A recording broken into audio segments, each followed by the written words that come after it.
Le 25 avril dernier paraissait le 5e numéro 2025 de la revue Environmental Science and Technology Air publiée par l'American Chemical Society et spécialisée dans le domaine de la qualité de l'air et de la science atmosphérique. A priori rien qui ne concerne vraiment le monde de l'escalade donc, et pourtant à l'intérieur de celui-ci, 10 pages vont faire l'effet d'une bombe dans la discipline. Ces pages ce sont en fait une étude sobrement nommée l'empreinte invisible des chaussons d'escalade. Son contenu l'analyse de la composition de l'air de plusieurs salles d'escalade en Europe et une terrible révélation, les chaussons d'escalade, ou plutôt leur gomme, dégageraient des RDC, des Rubber Derived Compounds, autrement dit des additifs dérivés du caoutchouc, et en quantité non négligeable pour la santé. Pire encore, les mesures de l'étude se rapprocheraient des taux enregistrés proches des axes routiers des plus grandes métropoles au monde. Résultat, des dizaines d'articles, un passage au journal télévisé et une question, l'air des salles d'escalade détruit-il nos poumons ? Une question inquiétante aux allures alarmistes qui aura pu faire naître en vous plusieurs réactions. Ou bien très inquiet, vous avez tout de suite recalculé vos années de vie perdues, tout ça pour n'être qu'à peine capable d'enchaîner une bleue dans votre meilleure forme et encore seulement en dalle, ou bien devant les comparaisons a priori invraisemblables des gros titres, insistant pour obtenir quelques secondes de votre attention, vous aurez simplement tracé votre chemin avec encore un peu moins de considération qu'avant pour le milieu médiatique moderne. Alors vu tout le contenu infâme qu'on est habitué à recevoir, je ne pourrais pas vous en vouloir, mais malgré cette récupération médiatique, ça ne veut pas dire que tout est faux, bien au contraire, et aujourd'hui on va essayer de démêler un peu tout ça. D'ailleurs, avant de commencer, je tiens à vous préciser que pour écrire cette vidéo, j'ai travaillé à la fois avec un groupe de salles d'escalade, donc pour toute la partie solution, mais également avec l'un des co-auteurs principaux de l'étude, donc les infos ont été vérifiées, et le but ce n'est ni de débunker l'étude, ni de l'exagérer, mais bien de l'expliquer. Et pour commencer, justement, je vous propose de reprendre le cadre de l'étude. Celle-ci a été réalisée par une équipe de scientifiques, principalement basée entre l'École Polytechnique Fédérale de Lausanne en Suisse et l'Université de Vienne en Autriche. Une équipe qui aura réalisé la prise d'échantillons dans 5 salles d'escalade réparties en Autriche et complétées par des prises additionnelles dans 2 salles en Suisse, une en France et une en Espagne. Concernant les 5 salles autrichiennes, l'équipe partiellement sur place aura pu récolter des échantillons de particules dans l'air à l'aide d'un appareil dont la seule fonction sur Terre n'est en gros que de respirer des trucs mauvais à notre place, ainsi que de la poudre de chaussons récoltée sur les prises d'escalade et enfin de la poussière accumulée sur le sol. Dans les autres salles européennes par contre, l'équipe n'aura récolté que ces 2 derniers, à savoir la poudre de chaussons et la poussière au sol. Enfin, en plus de ces 3 échantillons, l'équipe aura aussi analysé la composition de 30 semelles de chaussons différentes issues de l'industrie. Et avant que vous ne me le demandiez, le nom des salles d'escalade en question et des marques de semelles de chaussons utilisées pour l'étude ont été anonymisés. Ça aurait été hyper intéressant d'avoir l'info pour l'analyser plus en profondeur, mais ça aurait pas été très cool pour des salles qui se prennent au jeu de leur créer un bad buzz avec des résultats négatifs. Des échantillons qui avaient pour but de valider plusieurs hypothèses. D'abord, on voulait quantifier ce qu'on appelle la Particulate Matter Concentration, soit la concentration de particules dans l'air, tout en mesurant la taille de ces particules présentes afin de savoir si celles-ci étaient susceptibles de finir inhalées par l'homme et à quelle profondeur. Dans cette expérience, on faisait alors la différence entre les plus grosses particules qui se déposent dans les voies respiratoires supérieures, appelées URT, donc grossièrement le nez, la bouche et le larynx, et celles plus fines qui peuvent se déposer dans les voies respiratoires inférieures, comme les bronches, les bronchioles et des alvéoles. Et cette deuxième catégorie, elle est forcément beaucoup plus embêtante puisque ça veut dire que les particules ne peuvent pas être expulsées correctement avec des réflexes classiques comme l'atout ou l'éternuement et elles peuvent donc rester dans votre corps beaucoup plus longtemps. À ce niveau-là, bingo, on retrouve une grosse concentration de particules dans l'air, que ce soit dans la partie supérieure ou inférieure, une quantité qui, selon les pays, flirte même avec la limite autorisée concernant la concentration de particules non toxiques. Sauf que justement, le but de cette étude, c'était de rechercher des molécules qui pourraient potentiellement l'être, les RDC. L'équipe aura alors tenté de détecter dans ces échantillons la présence de 15 RDC spécifiques, des composés à la prononciation délicieuse comme l'anidine, la diphénylguanidine, le benzothiazole, le 2-hydroxybenzothiazole ou encore le N1,3-diméthylbutyl N-phénylphénylènediamine. Ouais, vous savez, moi je suis habitué à prononcer le nom des grimpeurs de vitesse, alors ça va. Enfin, je vous passe le détail de ces analyses, mais le résultat c'est que sur ces 15 RDC, 10 ont été détectés dans les échantillons de particules aériennes, 14 dans la poussière récoltée au sol et 13 dans la poudre de chaussons. D'ailleurs, petite précision quand même, mais ces 15 RDC ne représentent pas la totalité des RDC présents dans les chaussons, ce sont les 15 RDC qu'on a choisi de détecter, et il pourrait donc y en avoir plus. Autrement dit, ils sont là et présents en grande quantité. Pour être un peu plus parlant, l'étude propose d'ailleurs des comparaisons avec d'autres milieux considérés à risque dans le monde, ainsi le BTZ ou le 6-ppd quinone dépasseraient les taux enregistrés dans des échantillons de poussière récoltés sur les routes. Et pour les échantillons de particules dans l'air, les concentrations de DPG, BTZ ou encore de 2OH BTZ seraient supérieures de 1 à 2 fois le nombre de particules mesurées dans l'air des 18 mégalopoles mondiales. Et c'est là qu'arrive un point de l'étude assez mal relayé par les médias et que je me dois de tempérer. En fait, ces comparaisons, phrases d'accroche faciles, ont souvent été traduites en affirmant que l'air des salles d'escalade serait aussi pollué que celui proche des grands axes routiers ou des mégalopoles chinoises. Eh bien, c'est complètement faux. En fait, il faut bien comprendre que cette étude se limite à l'analyse des additifs dérivés du caoutchouc, également présents dans les pneus des voitures. Pour autant, autour des grands axes des mégalopoles chinoises, par exemple, ces additifs ne sont clairement pas le seul facteur qui participe à la pollution de l'air, et on pense notamment à tous les polluants issus de la combustion qui, eux, jusqu'à présent, sont bien absents des salles d'escalade. Donc oui, ces RDC sont bien présents en grande quantité, mais aller en salle d'escalade pendant 30 minutes n'est pas du tout équivalent à sniffer un pot d'échappement à Pékin. Ça n'a rien à voir. Enfin, malgré cette approximation médiatique, les résultats sont bien là, les quantités détectées sont grandes, énormes même, et préoccupantes. Ceci étant, à ça, on doit encore rajouter une petite nuance. Par exemple, dans la salle d'escalade numéro 2, on retrouve une part beaucoup plus importante de l'additif HMMM, indiquant une probable source extérieure de l'additif, une hypothèse renforcée par le fait que le bâtiment soit très ancien, et qu'un de ses matériaux de construction pourrait éventuellement en contenir. De la même manière, la 5e salle autrichienne est un cas très spécial. Par rapport aux autres, elle présente presque 10 fois moins de particules dans les échantillons aériens, un résultat probablement dû à sa fréquentation moindre, au moins moitié moins que les autres, mais qui pourrait aussi s'expliquer autrement, comme par une ventilation plus efficace. Ce que je veux vous dire avec tout ça, c'est que l'étude est incomplète, et c'est parfaitement normal. En fait, le but de l'étude était de réaliser un screening, une photo théorique de la situation à un instant T, et de valider l'hypothèse selon laquelle la gomme des chaussons d'escalade contiendrait des RDC qui pourraient se retrouver dans l'air et donc à terme être inhalés par les grimpeurs. Pour aller plus loin dans les conclusions, on manque encore trop d'informations détaillées sur les salles utilisées dans l'étude. Les différents paramètres décrits sont assez succincts et se résument au nombre d'entrées par heure sur la période observée, l'ancienneté de la salle, la surface au sol, la surface des murs et la présence d'une ventilation ou non. Pour mieux comprendre dans quelles conditions la présence de ces RDC est favorisée ou tout simplement possible, il faudrait des études avec des paramètres plus détaillés. J'ai déjà évoqué la puissance de la ventilation, mais on peut aussi parler de son agencement, les matériaux de construction utilisés, le volume d'air dans la salle, sa fréquence de nettoyage, bref, autant de facteurs qu'il faudrait analyser pour avoir des résultats plus précis. Ceci étant, avec des résultats aussi élevés, si on ne peut pas encore tirer de conclusion, on peut déjà dégager certaines hypothèses, et la question qu'on se pose évidemment en premier lieu, c'est quel est leur niveau de toxicité. Selon Thilo Hoffmann, auteur correspondant de l'étude, la communauté scientifique n'a commencé à se pencher sur les additifs dérivés du caoutchouc qu'il y a 5 ans environ. Des études ont montré que certains additifs pour pneus pouvaient provoquer l'inflammation des cellules pulmonaires et endommager leur ADN, mais les tests n'ont jusqu'à présent été menés qu'in vitro. Et c'est là qu'il faut bien comprendre qu'en toxicologie, on va agir à 2 échelles. D'abord, on va essayer de comprendre si le produit a une quelconque toxicité, et ensuite, on va essayer de savoir à partir de quelle dose et si cette dose se retrouve dans notre environnement naturel. D'ailleurs, réaliser ces études est actuellement l'une des priorités des chercheurs ayant travaillé sur le projet. Sauf que réaliser une étude toxicologique, ça requiert des financements et du temps. Alors, qu'est-ce qu'on fait? Est-ce qu'on attend tout simplement d'avoir ces études et on se dit qu'en attendant peut-être que les particules ne savent pas non plus qu'elles sont toxiques? Évidemment non, hein, attendre le résultat des études toxicologiques pour prendre des précautions serait bien naïf, et c'est pour ça que je suis allé à la rencontre d'un groupe de salles d'escalade très à jour sur le sujet, Climbing District. Nous, en fait, la qualité de l'air, ça a été un sujet dès l'ouverture des premières salles en janvier 21. Pas pour des raisons qu'on voit aujourd'hui sur de l'abrasion de chaussons, mais plutôt à la suite du Covid, pour dire aux gens, chez nous, il y a une bonne ventilation, il y a une bonne qualité de l'air, vous n'allez pas attraper de maladie. C'est un moment où il fallait beaucoup rassurer, et surtout pour des raisons d'expérience client. Et oui, car pour ceux qui s'en rappellent, déjà à l'époque, et toujours un peu aujourd'hui, des particules venaient troubler notre respiration, sauf qu'il ne s'agissait alors pas de chaussons d'escalade, mais bien de la magnésie. Cette poudre blanche introduite en escalade dans les années 50 par l'américain John Gill est aujourd'hui utilisée par tous les grimpeurs pour limiter leur sudation et par extension optimiser la friction entre leur peau et la surface à tenir. Conséquence de cette utilisation intensive devenue incontournable, la transformation de nos salles d'escalade en nuages brumeux, opaques et comme une sensation de fumoir d'aéroport ou de boîte de nuit, l'odeur en moins. Et devant ce problème grandissant, eh bien déjà des chercheurs réalisaient des analyses. En 2008 sortait une étude allemande cette fois-ci et nommée Dust Exposure in Climbing Halls, autrement dit l'exposition à la poussière dans les salles d'escalade. Hyper intéressant puisque par rapport à notre étude de chaussons dont on parle aujourd'hui, cette étude de 2008 a eu 17 ans pour faire évoluer notre pratique. Alors est-ce qu'elle a réussi? Eh bien c'est ce qu'on va voir tout de suite. Déjà, cette étude partait de l'hypothèse que la magnésie augmentait grandement la concentration de poussière dans l'air,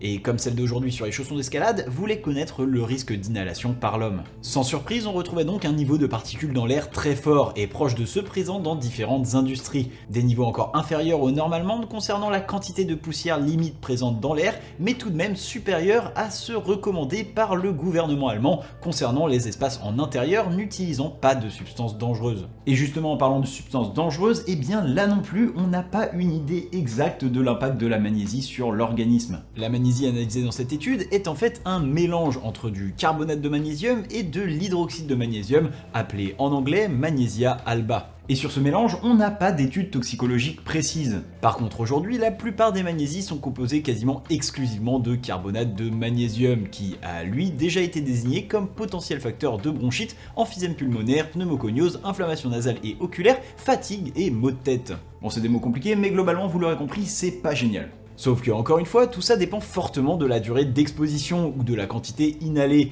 Et d'ailleurs, malgré tout ça, le carbonate de magnésium est grandement utilisé, à la fois dans l'industrie alimentaire ou pharmaceutique, en quantité réglementée, et n'est donc pas considéré comme une substance dangereuse. Et là vous allez me dire, ok Miguel, c'est bien gentil, mais tes études elles servent vraiment à rien, et vous n'aurez pas tort, sauf qu'à l'époque on était en 2008, et donc depuis on a eu le temps de réaliser des études plus poussées. En 2012 sort une nouvelle étude, Réduire l'exposition à la poussière dans les salles d'escalade, rédigée par à peu près la même équipe de chercheurs allemands. Dans celle-ci, plusieurs expériences afin de trouver une solution au problème, dont un test de 7 utilisations de magnésie différentes, et parmi elles, la magnésie liquide, un mélange d'éthanol et de magnésie classique. On ne voulait pas avoir des salles où ça sent mauvais, l'air est un petit peu moite, on voit le nuage de poussière sur la magnésie.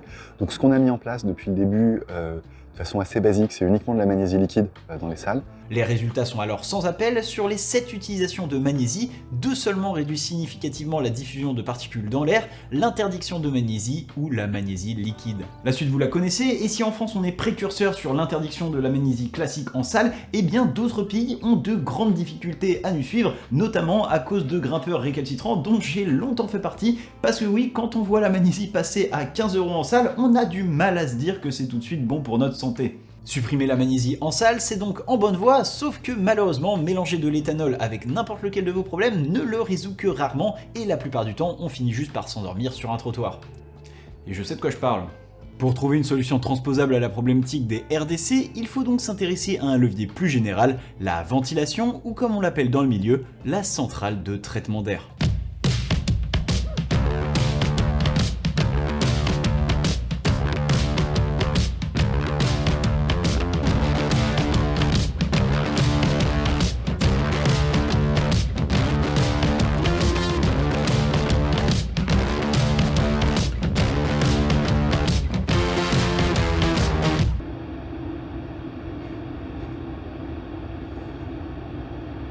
Donc la centrale de traitement d'air, concrètement, qu'est-ce que ça fait? Ça récupère l'air neuf en extérieur, ça le pousse dans la salle et ça vient aspirer l'air qui a été utilisé par les grimpeurs. Et ça le rejette à l'extérieur.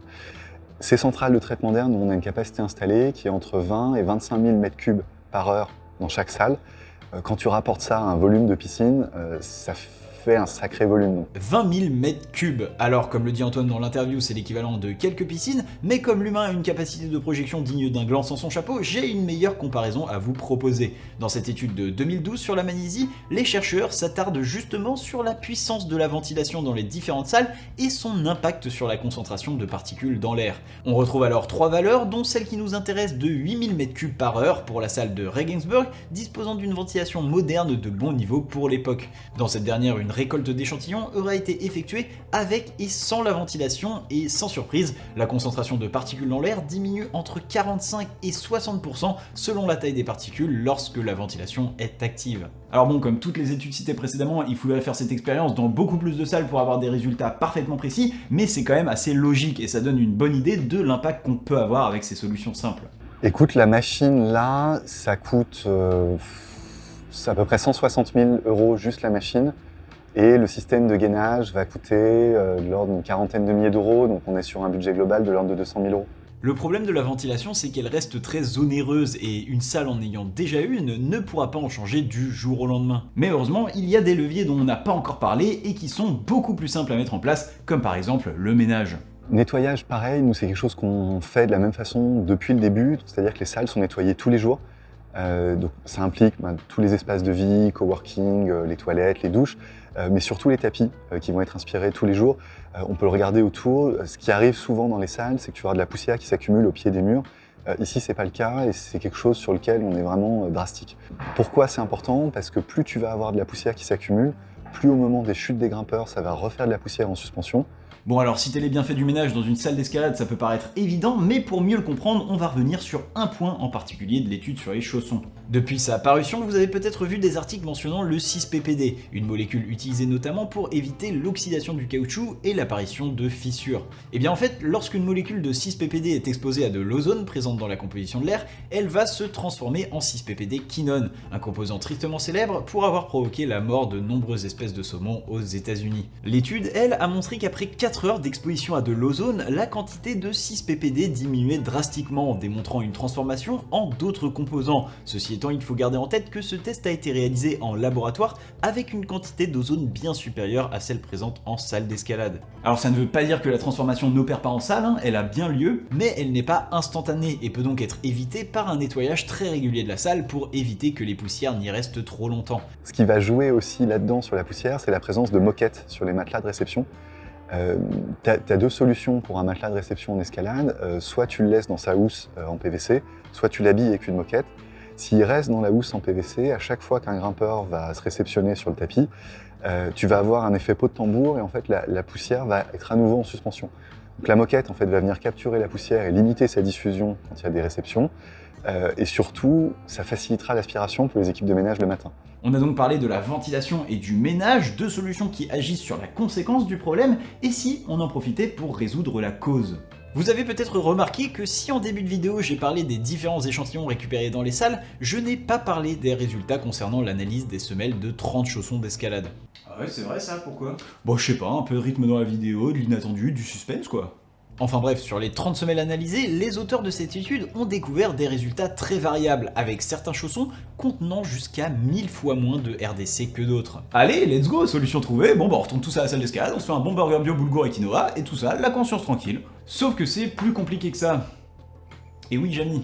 En fait, pour bien cerner le problème, il faut comprendre à quoi servent ces RDC. On a déjà évoqué le 6-ppd et ses propriétés antioxydantes, mais il n'est pas seul, que ce soit pour rendre le caoutchouc plus souple, plus adhérent ou plus résistant, tous ces petits lutins qui menacent de vous attaquer les poumons sont aussi ceux qui vous permettent chaque soir d'aller tenir en équilibre sur un orteil et demi pour la modique somme de 17 €. C'est donc en toute logique que même si cet aspect des résultats n'est ni officiel ni détaillé dans l'étude, il semblerait qu'une corrélation puisse être trouvée entre chaussons définis comme les plus performants et ceux contenant le plus de RDC. Après perso, moi je grimpe avec ça, donc je pense pas que ce soit un peu moins de 6-ppd dans mes chaussons qui fasse une grande différence. Enfin bien sûr, comme disait mon grand-père, une greffe des poumons pour une belle cohorte d'eau dans un dièdre c'est pas rentable et on admettra facilement que la santé reste un argument bien plus important que la performance. Sauf que même pour ça, il y a un hic, les marques de chaussons d'escalade ne fabriquent souvent pas leur propre caoutchouc. Souvent, ils l'achètent directement sur le marché, dominé par l'industrie des pneus. Et que pèse l'escalade dans une industrie dominée par les pneus des voitures? Un grain de magnésie dans un sac de pof bien rempli. D'ailleurs, concernant ce problème, j'ai eu la chance de pouvoir poser quelques questions aux gestionnaires de La Sportiva, les leaders du marché du chausson d'escalade, et même si cet événement est très récent, ils sont déjà en discussion avec leur partenaire Vibram pour essayer de trouver une solution. Alors en attendant, qu'est-ce qu'on fait ? Concernant l'étude, elle a déjà fait un travail monumental en faisant réagir tous les acteurs du monde de l'escalade sur le sujet, avec beaucoup d'inquiétudes certes, mais qui, si elle ne se transforme pas en peur irraisonnée, va permettre d'améliorer notre environnement de pratique, que ce soit au travers des salles ou de nos chaussons. Comme je le disais plus tôt, ces auteurs cherchent déjà à développer de nouvelles études toxicologiques et de nombreuses salles d'escalade ont déjà pris contact avec eux pour mettre en place d'autres solutions. On voudrait par exemple réaliser plus d'expériences pour prouver que la concentration de particules dans l'air et la quantité de RDC présents soient corrélés, ce qui permettrait aux salles de mieux quantifier le taux de RDC présent avec de simples contrôles de qualité de l'air réguliers. Alors en attendant, est-ce qu'on doit arrêter d'aller grimper en salle d'escalade? Personnellement, c'est pas ce que je vais faire. Alors déjà parce que j'adore briser mon ego sur du plastique et m'enfiler des bières en disant non mais je l'ai bien mérité celle-là, mais surtout parce que je ne pense pas que ça me serait très bénéfique. Mentalement comme physiquement, la grimpe c'est pour moi essentiel. Ça me détend, ça me rend plus dynamique, plus en forme au quotidien, plus heureux, ça me permet d'endurer 18 heures de montage d'affilée sans m'ouvrir les veines, et la salle d'escalade c'est un outil formidable pour la pratiquer au quotidien, seul ou avec des amis. Alors maintenant il s'agit pas non plus d'échanger un bienfait contre un autre, ça aurait pas de sens, et ça tombe bien puisque c'est pas nécessaire. En fait, comme on en a parlé, des solutions existent déjà, il faut encore des études plus poussées pour les perfectionner et mieux cibler le problème, mais on peut déjà nous-mêmes faire évoluer notre pratique en conséquence. Essayez de privilégier les salles bien ventilées, propres, de grimper aux horaires avec le moins d'affluence possible et de travailler sa pose de pied en dalle. Peut pas faire de mal. En bref, la qualité de l'air dans les salles d'escalade, c'est une vraie problématique d'avenir, mais c'est pas non plus un problème insoluble. L'apparition de cette étude, ça veut aussi dire qu'on avance dans le bon sens. Les RDC ne sont pas apparus en 2025, ils existaient avant, sauf que maintenant on est au courant, et c'est tant mieux. Maintenant on va pouvoir se battre contre le problème en connaissance de cause et développer des études plus poussées au niveau toxicologique ou sur l'impact de la ventilation et du ménage. Quant à moi, eh bien, je vous dis un énorme merci d'avoir regardé cette vidéo jusqu'au bout, j'espère qu'elle vous a plu. Si vous découvrez la chaîne d'ailleurs avec cette vidéo, eh bien n'hésitez pas à rester, voilà on est bien, on parle actualité du monde de l'escalade, histoire de l'escalade et des petits sujets un peu plus sociétaux, de recherche, voilà comme ça. Donc n'hésitez pas à vous abonner, à laisser un j'aime pour nous soutenir, à venir pourquoi pas nous financer sur notre page Tipeee, le lien est en description. Je laisserai également d'ailleurs en description le lien vers toutes les sources des différentes études si vous voulez tout comprendre dans le détail. À ce niveau-là d'ailleurs, moi je dis personnellement un gros merci à Thibaut Masset, co-auteur principal de l'étude qui m'a permis de vraiment tout comprendre, répondre à mes questions et même relire mon texte pour s'assurer que je ne disais pas trop de bêtises. Merci également à Climbing District, le groupe de salles d'escalade, qui est venu me parler en toute transparence voilà, de toutes ces solutions, qui m'a permis de venir voir un petit peu les dessous des salles d'escalade également. Donc merci à eux et une dernière fois merci à vous et sur ce je vous dis à la prochaine. Tchuss.